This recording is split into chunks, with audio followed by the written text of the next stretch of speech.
Hello, BookTube, and welcome back to BookTrek 2021, a 5-month reading mission I'm embarked on with a bunch of other booktubers where we're reading Star Trek fiction. We started in August with the original series where we read Star Trek, the original series novels. And then we moved on in September to Star Trek The Next Generation. And now we're on to Deep Space Nine, which is an unconventional Star Trek show. It does not have a ship. It is not going from planet to planet every week. It does not have a predominantly human cast.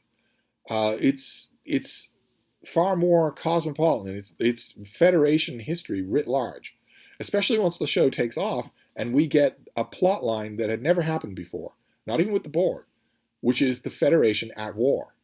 A long, protracted war erupts in the televised Deep Space Nine and becomes the main gist of the show, wonderfully, to wonderful effect. A wonderful effect that has not reflected itself in the novels. But we've got a novel. I'm going to read you a little something today for BookTrek 2021. Murderers, Agatha Christie suggests, should be made to choose between downing a cup of hemlock or offering themselves for vivisection to aid medical research. On Care of the Aged, she favors the Eskimo method. A bumper meal is cooked for dear old Mum, who then trots off over the ice and doesn't come back. These bracing views typify Mrs. Christie's social outlook and come as a surprise given the soft upbringing her memoirs depict.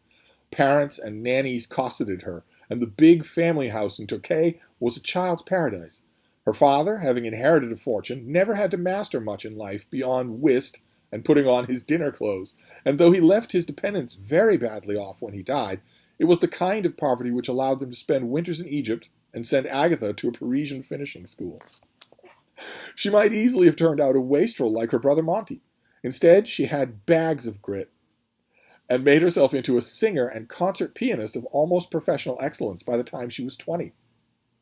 Then, deciding she'd never quite be first-rate, she briskly gave it up and turned to authorship.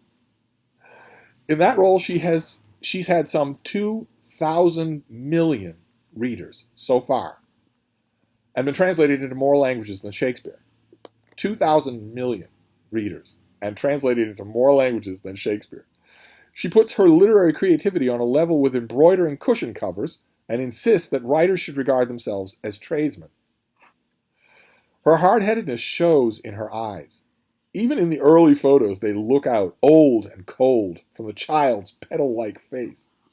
They appraise the world detachedly. Lovers who propose to her always put her in mind, she says, of sick sheep. The First World War further toughened her. As a nurse with the VADs, she found herself lugging amputated legs to the incinerator and slaving in the dispensary, where she gained invaluable knowledge of poisons and the psychopaths they attract. One boss used to carry a lump of curare in his pocket to make him feel powerful. Her tales of these black days are sometimes appallingly funny. The Lady Mayoress of Torquay, it appears, fell symbolically on her knees before the first batch of heroes to arrive at the hospital from the trenches and humbly unlaced the boots of the nearest soldier. As he was an epileptic suffering from no wound of any other kind, he was decidedly put out to find his footwear being removed in mid-afternoon. The collapse of her first marriage, this is Christie, not the Lady Mayor, the collapse of her first marriage after the war and the nervous crisis it brought on get little coverage here in this particular Deep Space Nine novel. That's probably no loss, for she is always firmly superficial about personal relations, which is one reason why her detective stories provide such a relaxing read. Houses, furniture, and utensils move her far more deeply, and she resurrects her youth through intense memories of them. The mauve nursery wallpaper, the solid mahogany lavatory seats, the knee-length black alpaca bathing dresses. She makes the tragedy of age hinge on possessions, too. In one haunting sequence, she remembers turning out cupboards full of moth-eaten velvet and moldy jam in her grandmother's house after the old woman had gone blind. Travel occupies a lot of the book, this particular Deep Space Nine novel. A world tour, taking in Honolulu and the Antipodes with her first husband, archaeological digs at Ur, Nineveh, and Nimrud with her second husband. Far horizons grow solid as they clatter through her typewriter because she never romanticizes what she finds. The Orient Express, she reports, was infested with bedbugs, which fed hungrily on their fellow passengers. The exquisite Hawaiian girls stank of coconut oil. Her account of the Palace Hotel at Damascus, with its vast marble halls and weak electric light, epitomizes the disappointments foreign parts generally manage to have in store. Of course, since she loves objects, her flat-heeled approach has its magic too. Flat-heeled approach.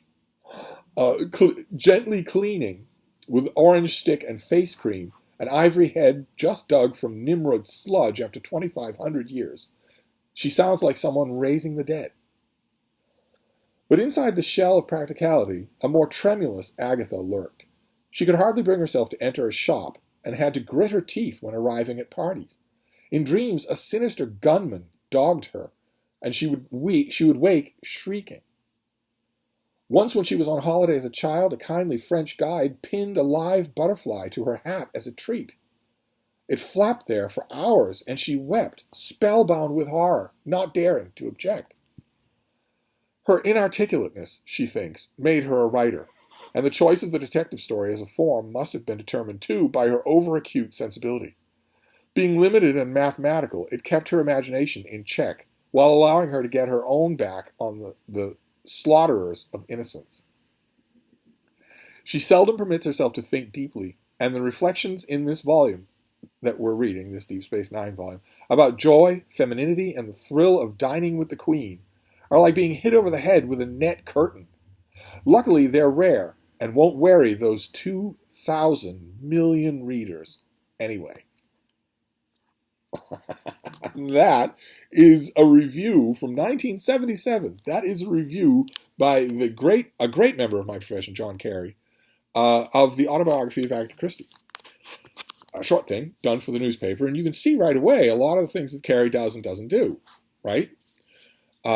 He first of all decides to lavish this with great writing. It's just a terrific reading experience, whether the book is any good or not. And the quotes from the book are very, very glancing. You don't get really a sense of what it's like to read the book. Agatha Christie's autobiography, I think, is incredible. You don't get any sense of what it's like to read it one way or another. Her vast reading audience is invoked at the beginning and at the end to bottleneck the thing and really underscore the fact that it's kind of perfunctory to review anything by Agatha Christie, right? Because 2,000 million people are going to read it anyway. What he chooses to do instead, a route that is open to book reviewers even to this day, if they get a memoir to review or a biography, is just to relate stories.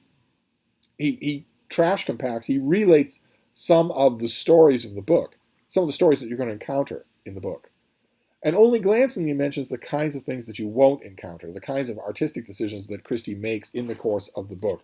Agatha Christie's autobiography is, in its own way, as maddening as Edith Wharton's autobiography, A Glance Back. They're both maddeningly elusive in their own way. They are autobiographies written by people who don't want to disclose anything about their autobiography, which makes them kind of weird, but very enjoyable to read. Agatha Christie's autobiography was that book for her. That particular book, you writers will probably know the kind I'm talking about, where you've got your deadlines, you've got your priorities, you've got your projects that are moving along, they're trundling on the conveyor belt. Are they in draft? Are they finished? Are they in proof? Are they in front of editors? Are they out in the world? But always when that hullabaloo is done, you go back and there's a desk drawer, and in that there's a manuscript that you are just slowly chipping away at. And that's what Agatha Christie's autobiography was for her for years. Those books are always fascinating to me, whether they're nonfiction or fiction. They're always fascinating to me. I always think they read fundamentally different than anything else their author writes on the normal conveyor belt. So in that sense, although John Carey's book, this is original copy, a collection of his newspaper book reviews, same thing that I write, only on a much higher talent level. One of the criticisms I would have of this piece is that it doesn't convey anything like that. It makes the autobiography, by invoking those 2,000 million readers, it makes the autobiography sound, if anything, of a piece with the mystery, and it's not. You'll never get that sense. In other words, although this is a great book review, it's not 100% trustworthy. You won't know that unless you actually read the book under review, which obviates the whole point of a book review, but it's not 100% trustworthy. If you read it, you're going to get a misleading impression about the book it reviews. You'll get a lot of real good impressions, but you'll also get misleading impressions. Very bad. Don't want that. So anyway, that is our Deep Space Nine reading for today. And the reason why we're reading a John Carey review of Agatha Christie's autobiography instead of reading a Deep Space Nine novel is because all Deep Space Nine novels stink. Thank you, BookTube.